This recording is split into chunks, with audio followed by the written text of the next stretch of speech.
প্রতিটা জিনিসের negative positive থাকবেই, আর প্রতিটা মানুষের মধ্যেই এক ধরনের প্রতিক্রিয়ার সৃষ্টি হয়। অনেকে ভালো জিনিস চায় না, খারাপটাকে বেশি কি তুলে ধরে, কিন্তু আসলে কিন্তু আমাদের ইমানি দায়িত্ব অনুযায়ী আমাদের কিন্তু ভালো জিনিসটাকে তুলে ধরা উচিত। কিন্তু সবার ভিতরে তো ইমানি দায়িত্ব বলতে নাই, এই বিষয়টা আমাদের মাথায় রাখতে হবে। 100% ঠিক আছে, এটা 100%। এটার ভিতরে জঙ্গি সংগঠন তো প্রশ্নে ওঠে না। জঙ্গি কি এইগুলো মাদ্রাসা ছেলেপিলে জানেও না, অনেক ক্ষেত্রে জঙ্গি তো প্রশ্নে ওঠে না। এ হলো সবচেয়ে বড় বিষয়বস্তু। আমাদের বাৎসরিক একটা আঞ্জুমানের অনুষ্ঠান চলে। এই জায়গায় আমাদের কয়েকটা বিষয় থাকে: বাংলা বক্তৃতা, আরবি বক্তৃতা, হিফজুল প্রতিযোগিতা, কিরাত, হামনাত ইত্যাদি, এবং যেমন খুশি তেমন সাজো, এই আঙ্গিকে বিভিন্ন অভিনয়।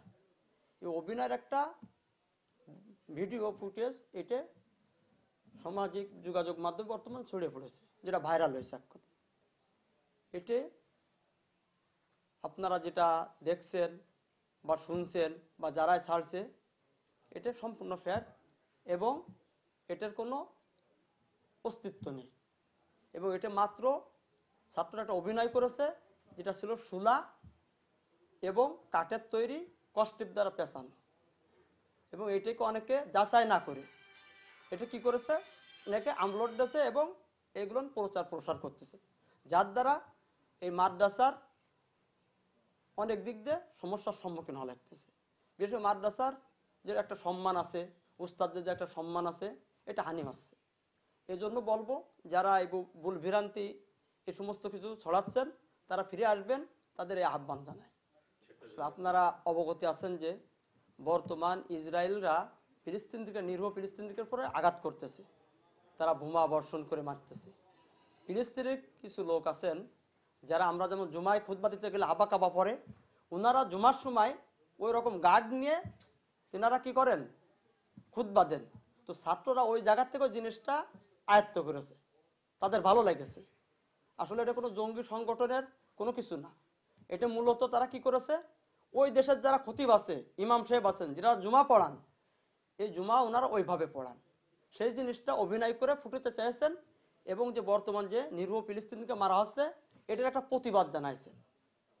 ফিলিস্তিনের পক্ষ হয়ে ইসরায়েলকে একটা প্রতিবাদ জানাইছে। এটার বাংলা ছিল যে এই জায়গায় বর্তমান সর্বপ্রথম আল্লাহ তাআলা শুকরিয়া আদায় করা হয়, হামনাত। এরপর ওই জায়গায় ছিল মূলত যে ইসরায়েলরা যে ফিলিস্তিনদের উপর যে আঘাত করতেছে, নিরীহ শিশুদেরকে হত্যা করতেছে, তাদের কি দোষ আছে? তারা তো কি না, যুদ্ধের সাথে শরিক না, তারা তো শুধুমাত্র মুসলমান। তো কেন নিরীহ মানুষকে মারা হবে? তাদের কি অন্যায় আছে? তাদের খাবারের সংকট, পানির ব্যবস্থা নেই, বাসস্থানের ব্যবস্থা নেই, থাকার জায়গা নেই। এই বিষয়গুলো যাতে করে পুরো পৃথিবীর মুসলমানদের নজরে আসে এবং তারা যেন সহযোগিতার হাতটা বাড়ায় দেয়, এই বিষয় মূল কথা ছিল। এটা মাদ্রাসার একটা বার্ষিক প্রতিযোগিতামূলক অনুষ্ঠান চলছিল। ছাত্ররা বিভিন্ন ধরনের ক্যারেক্টার স্টেজ মান শো করছিল। তো ওটা আসলে একটা প্রদর্শনী ছিল ছাত্রদের, বিভিন্ন ইভেন্ট ছিল ওই জায়গায়। হিফজুল কোরআন, কেরাত, তারপরে আপনার হাম নাত, বাংলা বক্তৃতা, আরবি বক্তৃতা, এগুলো ছাত্ররা বিভিন্ন ইভেন্টে পারফরমেন্স দেখায়। আমাদের প্রত্যেক বছর এটা হয়। এটা দেখে ছাত্ররাও উদ্বুদ্ধ হয়, তাদের জীবনকে সুন্দরভাবে সাজাতে চাই, তাদের প্রতিভাটা প্রকাশ করতে চাই, বিকশিত করতে চাই। এই জন্য এই ধরনের অনুষ্ঠান ছাত্ররা করে। তো এই অনুষ্ঠানে যে ছবিটা ভাইরাল হয়েছে আর যে অঙ্কটা ভাইরাল হয়েছে, আসলে ওটা ওই প্রদর্শনীর ভিতরেই আর কি।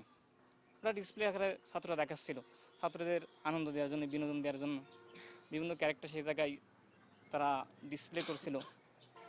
তো এই হিসাবে ছাত্ররাই এই অনুষ্ঠানটা অংশগ্রহণ বেশি করে। তো সেই হিসাবে প্রত্যেক বছর যেহেতু আমাদের এই প্রতিযোগিতা অনুষ্ঠানটা হয়ে থাকে, তো সেই হিসাবে ছাত্ররা অনেক মজা পায়, আনন্দ পায়। এখান থেকে ছাত্ররা অনেক কিছু শেখে। পরবর্তীতে অনেক ছাত্ররা এই দেখে উদ্বুদ্ধ হয়, ওইভাবে তাদের ক্যারেক্টার করতে পারে, ওইভাবে তাদের প্রতিভাটা সুন্দরভাবে বিকশিত করতে পারে। একেবারে ঠিক, যেটা তো ফিলিস্তিন ইসরায়েলের একটা ক্যারেক্টারের জায়গায় তারা শো করছে আর কি। এটা বিভিন্ন স্কুল প্রতিষ্ঠানেও করে, বিভিন্ন বিষয়ে তারা ক্যারেক্টার ডিসপ্লে করে এই জায়গায়। কিন্তু এটার ভিতরে কিন্তু বাস্তবতা না, এটা তো জাস্ট একটা অভিনয় মাত্র। আর ছাত্রদেরকে এটা দ্বারা উদ্বুদ্ধ করা হয়। তো সেই সময় বলবো যে ফিলিস্তিন ইসরায়েলের যে ক্যারেক্টারের এই জায়গায় প্রকাশ পাইছে, এটা উদ্দেশ্য হচ্ছে মানুষ যেন অন্যায়ের প্রতি ধাবিত না হয়, অন্যায়কে যেন মানুষ ঘৃণা করে, মানুষ অন্যায়কে কীভাবে প্রতিহত করবে এই চেতনা মানুষের ভিতরে যেন জেগে ওঠে, এটার একটা ডিসপ্লে এই প্রদর্শনী দেখা হয়েছিল। আমি ওই অনুষ্ঠানে পুরোপুরি উপস্থিত ছিলাম। এখানে যে ধরনের প্রথম থেকে শেষ পর্যন্ত যে অনুষ্ঠানটা হয়েছে মাদ্রাসার উন্নত লক্ষ্যে এবং ছাত্রদের বিনোদন দেওয়ার জন্য বিশেষ করে বছরে একটা দিন ধার্য করা হয় যে কাজ কোন ছাত্রের প্রতিভা কেমন এটা তুলে ধরা হয়। আর বিশেষ করে যে বক্তৃতাটা বিষয়টা ভাইরাল হয়েছে যে জঙ্গি হিসেবে, এটা প্রশ্নে ওঠে না, জঙ্গি তো প্রশ্নে ওঠে না। এখানে বোঝানো হয়েছে যে বহির্বিশ্বের কিছু কিছু দেশ আছে, ফিলিস্তিন সহকারে অন্যান্য দেশ আছে যেখানে মুসলমানদের উপর নির্যাতন করা হচ্ছে, কিন্তু নির্যাতনকে প্রতিহত করার জন্য আমরা কি কি প্রিপারেশন নিতে পারি, আমাদের ইমানে কি কি দায়িত্ব, এই বিষয়টা মূলত তুলে ধরা হয়েছে। আসলে এখানে জঙ্গি সংগঠনের প্রশ্নে ওঠেন, এটা একটা মাত্র অরাজনৈতিক প্রতিষ্ঠান, অরাজনৈতিক একটা দিনী প্রতিষ্ঠান। এটা এটা কওমি মাদ্রাসা বলা হয়। এখানে মাস্টার্স পর্যন্ত, মাস্টার্সের উপর আর 2 ক্লাস আছে, এখানে সে পর্যন্ত পড়ানো হয়। খুলনা বিভাগের মধ্যে যশোর ডিস্ট্রিক্টে সবথেকে বড় প্রতিষ্ঠান যদি থেকে থাকে সেটা যশোর জামিয়া ইসলামিয়া প্রতিষ্ঠানটি আছে। এ বিষয়ে আপনারা নিশ্চিত থাকবেন ইনশাল্লাহ, আমরা গুজবে করে কান দেব না ইনশাল্লাহ। এটা শোনেন, প্রতিটা জিনিসের নেগেটিভ পজিটিভ থাকবেই, আর প্রতিটা মানুষের মধ্যেই এক ধরনের প্রতিক্রিয়া সৃষ্টি হয়। অনেকে ভালো জিনিস চায় না, খারাপটাকে বেশি কি তুলে ধরে, কিন্তু আসলে কিন্তু আমাদের ইমানি দায়িত্ব অনুযায়ী আমাদের কিন্তু ভালো জিনিসটাকে তুলে ধরা উচিত। কিন্তু সবার ভিতরে তো ইমানি দায়িত্ব বলতে নাই, এই বিষয়টা আমাদের মাথায় রাখতে হবে। 100% ঠিক আছে, এটা 100%। এটার ভিতরে জঙ্গি সংগঠন তো প্রশ্নে ওঠে না। জঙ্গি কি এইগুলো মাদ্রাসার ছেলেপিলে জানেও না, অনেক ক্ষেত্রে জঙ্গি তো প্রশ্নে ওঠে না।